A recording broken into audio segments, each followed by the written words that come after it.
Ano po? Besa po, bless po. Ano po? Kumusta po? Ito nangyari sa akin. Bakit po? Ano nangyari sa'yo? Naghahanap ng titirahan. Ay, wala akong naisip.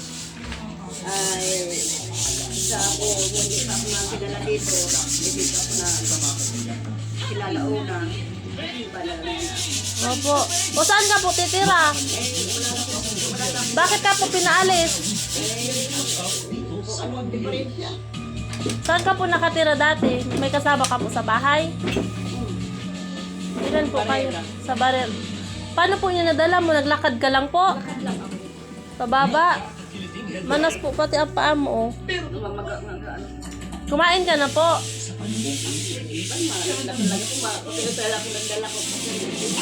Kumain ka na po ng ano, umagahan?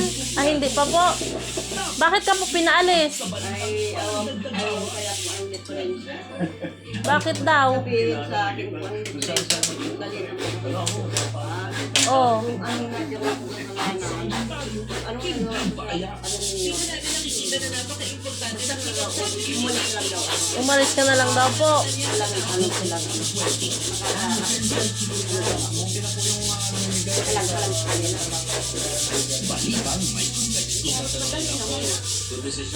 Kaya po umalis ka po kahit wala ka pong naisip na pupuntahan. Wala. Wala kayo. Dito lang po sa simbahan.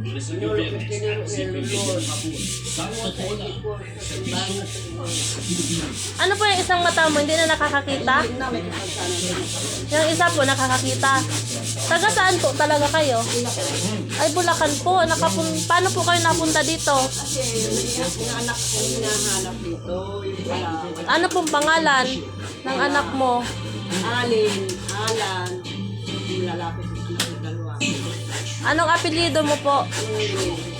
Minisis po? Paano po kayo napadpad dito sa Bicol? Ay, ano, dahil din man sa akin, taga Marina, Bicol, pero may pinapunta siya. Barera, ay sa Bulacan po sa Manila. Tapos, sumama po kayo. Kasama ako at baka nandoon. Baka daw kilala niya. O pwede ano. O doon po sa sa Bulacan, saan ka po nakatira doon? May bahay po ikaw doon? May asawa ka po? Wala. Ano lang edad ko? 40 anos lang ako. Nabalo na ako. Ay, namatay na po. Namatay na ako sa Ah, yan. Eto, namatay yun. Hindi siya sa bahay. May mga asawa na rin. Wala kami mga anak ko. Hindi ko na maintindihan ko sa wala lang nakaalala po sa isa tatlong anak mo? Walang nakaalala? Wala lamang naisip na kumusta na ang mama nila? Eh, wala rin naisip kasi yung sinamahan ko nito, binalita na mag-iisa ako dito, punin ako. Binalita niya. Opo. Wala ang nasakit sa akin. Eh, ako paano ako nakabalik sa Bulacan? Paano lang sa akin? Pero may bahay ka pa po doon sa Bulacan. Sino po nakatira doon sa Eh, Bulacan? wala, sarado. Sarado po doon. Sarado yung bahay ko kasi wala naman yung mga anak ko doon. Nasaan-saan sila. Ano po ang pagbuhay mo doon? Ano po ang trabaho nyo doon? Ako, mag-usap-usap ako, maglaba ako, maglinis ako na kung ano. Nakikilabada ka po. Kaya nyo na yung pa po. Kaya Guys, ko ba? ganyan na po ang nyo.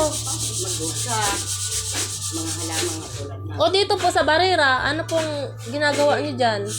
Yan, hindi ako makuha ng pagtatrabaho kasi bawal daw sa akin dyan magtrabaho kasi edad na ako. Opo, senior na. Nakatingan nga lang ako sa Manila. Wala ako.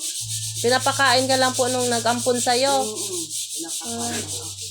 Paano ka po, saan nyo po naalaman dito sa simbahan? Paano po kayo nakapunta? Yan ako ito, nung nakaraan, nung nasa dito ako napagpag. May nagturo sa akin dito banda ang simbahan ko na rin. Yun. Sinusuyo ko, sinundan ko yung turo nila.